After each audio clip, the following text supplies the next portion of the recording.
네, 여러분 안녕하십니까? 컴팩트 행정법 장지혁입니다. 자, 오늘도 역시 랜선 스터디 12회차 벌써 왔네요. 그래서 기본 강의 이어지고 있으니까 이제 기본 강의 복습 테스트 한번 해보도록 하겠습니다. 잘 활용하고 계신지 사실 좀 걱정입니다. 그래서 여러분이 이 시간이 부족할 거예요, 앞으로. 그러니까 소화할 거는 빨리빨리 소화하시고 미루면은 안 됩니다. 그래야 여러분이 원하는 빠른 합격을 할 수가 있어요. 뭐 기간 길게 잡아놓고 뭐 한 세월아 내월아 공부하면 뭐 그럼 또 모르겠죠. 근데 사실 그렇게 해도 안 된다. 왜냐면 수험이란 거는 약간 이렇게 들이부어야 돼요. 막 짧은 시간에 들이부어가지고 요렇게 찼을 때 그때 시험장 가서 싹 쏟아내고 오는 거.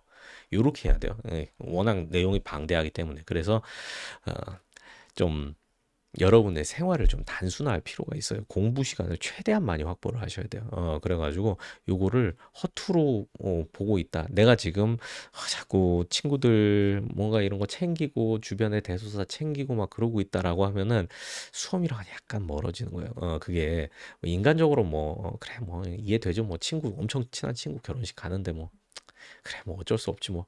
근데 반대로 시험 입장에서는 그래 넌 뭐 어쩔 수 없는 게 많으니까 넌 다음에 해라. 이렇게 될 수가 있단 말이에요. 왜냐하면 여러분의 경쟁자들은 여러분을 기다려주질 않잖아요.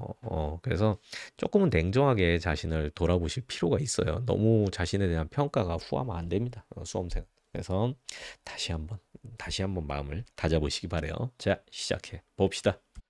네, 1번입니다. 도로공사가 장기간 계속됨으로 인해 영업손실 입은 인근 상인의 피해를 보상해 주어야 된다는 논의와 가장 관련이 깊은 건 수용적 침해죠. 그러니까 수용적 침해는 그 적법하지만 의도적이지 않은 침해에 대해서도 보상을 해줘야 된다. 이제 이런 논의가 되겠고, 수용 유사적 침해는 이제 의도적 침해긴 한데 보상 규정이 없을 때, 공용 침해 근거 규정은 있고 보상 규정은 없을 때 요때 논의고요.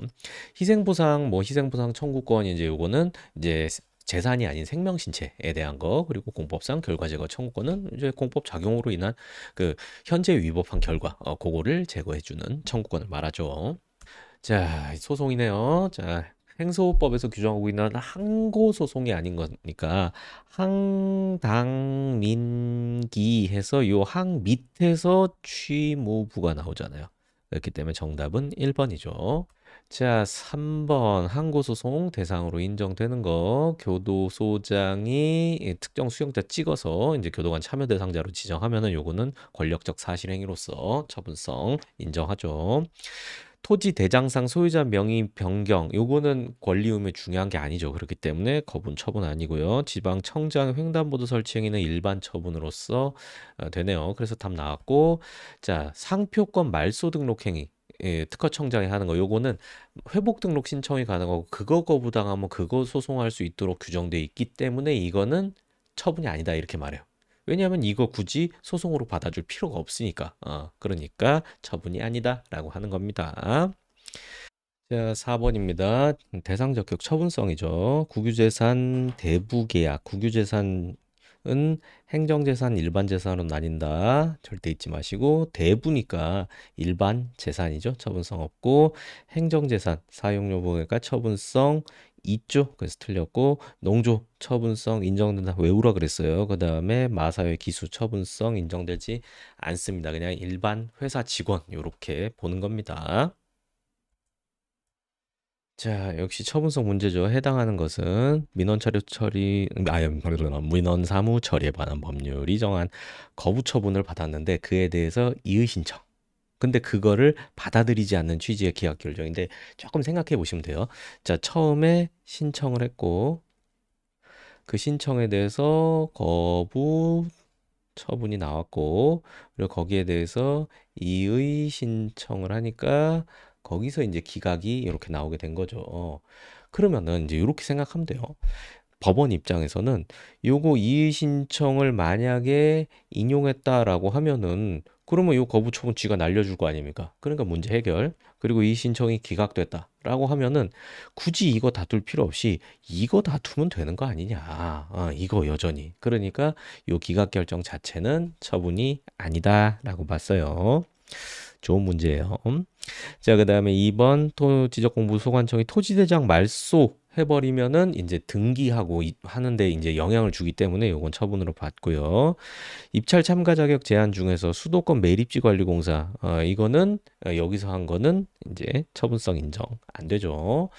그리고 한전이나 한수원 이제 이런 공기업이나 이제 준정부기관이 여기서 규모가 큰 데서 해야지 여기 규모가 조그맣다 이렇게 기억하시고요. 자, 그리고 이제 요 중소기업 정보화 지원 사업 어쩌고 저쩌고 나오면 이거는 공법상 계약이다라는 거 딱 떠올리셔야 돼요. 그래서 그 협약 해지, 환수 통보 이거는 계약에 따라서 이루어진 조치이지 공법에 근거해서 일방적 강제적으로 두드려 패는 그런 조치 아니니까 항고 소송 대상 아니다라고 봅니다. 자, 보기 중에서 행소 대상이 되는 경우만을 모두 고른 것은 해서 지장재정법, 뭐 국가계약법 뭐 이런 거 다 유사한 내용들이에요. 지자체가 체결하는 계약에 있어서 계약보증금 몰수, 귀속하는 거 요거는 처분 아니다. 계약상 조치니까 일방적, 단독적 요런 관계가 아니라 대등적, 쌍방적 그런 관계가 되는 거죠. 그 다음에 무단점유자에 대해서 변상금 부과하는 거는 요거는 처분이 맞습니다. 무단점유자, 국유재산 무단점유자는 이제 그 무단점용료에서 플러스 20%를 해서 변상금 일방적으로 부과하고 그 다음에 강제징수까지 할 수 있기 때문에 굉장히 처분성이 이제 그 강제적인 조치다. 요걸 기억하시면은 잊지 않을 거예요. 그 다음에 디귿 같은 경우에 뭐 대표적인 공법상 계약이고요. 그리고 행정재산 사용수익 허가도 요거 이제 신청의 거부. 그러니까 요 사용수익 허가도 처분이고 그에 대한 거부도 처분이 되는 겁니다. 7번 행정소송에 관한 설명 옳지 않은 임용지원자 특별채용 대상자 자격을 갖추고 있고 유사한 지위에 있는 자 정규교사 특별채용한 전례가 있다 하더라도 특별채용 요구할 법규상 조리상 권리는 인정하지 않았습니다. 이런 공무원 임용 신청권이나 승진 신청권은 굉장히 특수한 경우에만 인정을 했죠. 그 다음에 총장 복수 총장 후보자들은 전부 일부 임용제청에서 제외하는 행위 요거는 처분으로 인정한 최근의 판례 굉장히 중요하다라고 했죠. 그리고 자 승진 후보자 명부 교육공무원법상 승진 후보자 명부에 의한 심사 방식 승진 후보자 명부에 포함되어 있던 후보자를 승진 임용 인사 발령에서 제외하는 행위 요거 승진 후보자 명부에서 제외하는 행위 또 이렇게 나오기도 해요. 그래서 요건 이제 그 교감 선생님 관련 판례니까 요것도 기억을 해 두셔야겠죠. 이거랑 비교할 판례도 기본서에다 제가 좌우로 이렇게 배치해서 딱 볼 수 있게 해놨잖아요. 그러니까 그런 게 출제 포인트가 되니까 책 구성 자체가 출제 포인트를 이렇게 나눠놨다. 그렇게 생각하고 활용하시면 돼요. 자, 그런 다음에 이제 제외동포 사증 발급 거부 처분 같은 경우에는 우리나라랑 관련성이 있는 사람인가 아닌가 우리나라 대한민국이 살짝 묻었나 안 묻었나 이제 이런 걸 보는 거죠. 그래서 여기는 이 정도면 인정하죠. 자, 8번입니다. 1번 같은 경우에는 이제 재건축 조합 관련된 거라 가지고 제가 이거 다 뒤로 넘기라고 했죠. 마지막에 제가 한 방에 깔끔하게 설명해 드리겠습니다. 그러니까 요거 모른다라고 하더라도 답을 한번 골라보시라고 이렇게 구성을 했어요. 그래서 요거는 조합 총회결의 효력, 관리 처분 계획이 인가를 받으면 처분이 되는데 근데 아직 인가 받기 전이니까 그래도 공법관계 시작됐으니까 공법관계 중에서 처분 취소해 주세요. 그 외의 소송이라서 당사자 소송에 해당하는 게 맞습니다. 이런 논리로 나중에 이제 푸시게 될 거예요. 그리고 자 군의관, 군의관은 행정청 아니죠. 그러니까 처분이라 할 수 없다가 되겠죠. 정답 나왔고 자 처분이라고 하더라도 근거법률에서 행정소송 외의 절차로 불복할 게 예정되어 있다라고 하면은 그거 항고소송 대상 아니다라고 봤고요. 자 수도 그리고 부가 징수 그리고 납부관계 공법상 관계고 행정소송 대상이다. 자, 9번 재결 취소 소송 문제. 이제 사립학교 교원에 대해서 학교에서 징계하는 거. 요거는 처분이 아니죠. 그러니까 민소로 다툴 수 있는데 사립학교 교원도 보호를 잘 해주기 위해서 소청심사위에서 에다가 재결을 신청을 할 수가 있어요. 근데 거기서 재결이 나온다라고 하면 그게 원처분이 되는 거고요. 그리고 교원 징계 처분 취소 소송 제기하는 경우 사립 교원, 공립교원 모두 원처분주의가 적용된다. 맞습니다. 모두 원처분주의가 적용되는데 그 원처분이 다른 거죠. 그리고 4번 국공립학교 교원의 경우에는 원처분주의에 따라 원처분만이 소의 대상이 된다. 이거는 재결도 소의 대상이 되는 경우가 있잖아요. 근데 요렇게 별 특별한 얘기 없이 나오면은 원칙에 입각해서 풀어야 되는 거야. 그러면은 원칙이 뭐예요? 원칙이 원처분주의잖아요. 그렇게 되는 겁니다. 자, 10번 옳은 거 봅시다. 골라봅시다. 행정처분 재결 이유 모순분의 위법이 있다는 사유는 재결 자체에 고유한 하자니까 재결 취소 소송에서는 주장할 수 있지만 원처분 취소 소송에서는 주장할 수 없죠.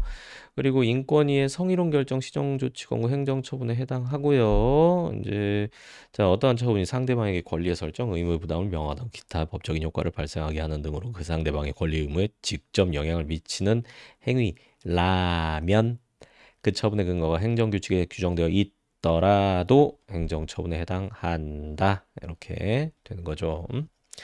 그리고 법무부 장관 입국 금지 결정 스티브 사건이죠. 의사가 공식적인 방법으로 외부에 표시된 것이 아니라 단지 내부 전산망에 입력한 것에 불과하다. 그러면은 법무부 장관이 아직 처분을 한 건 아니다. 라는 거예요. 그래서 또 동그라미 이렇게 됩니다. 자, 랜선 스터디 여기까지입니다. 고생 많으셨고요. 앞으로도 계속 같이 공부를 해봅시다. 문제 풀다가 잘 모르겠다라고 하면 역시 복습 하셔야 되는 거고요. 복습하고 별표 쳐놓고 그리고 나중에 한 번 더 본다. 이렇게 생각하시면은 되고 스트레스 받지 마세요. 스트레스는 앞으로 이제 하나하나 풀어나가고 맞춰나가는 재미 이제 거기에 집중하면서 공부하시면은 힘든 수험 생활이라도 조금이나마 할 만해질 겁니다. 항상 응원합니다. 잘하실 거예요. 끝.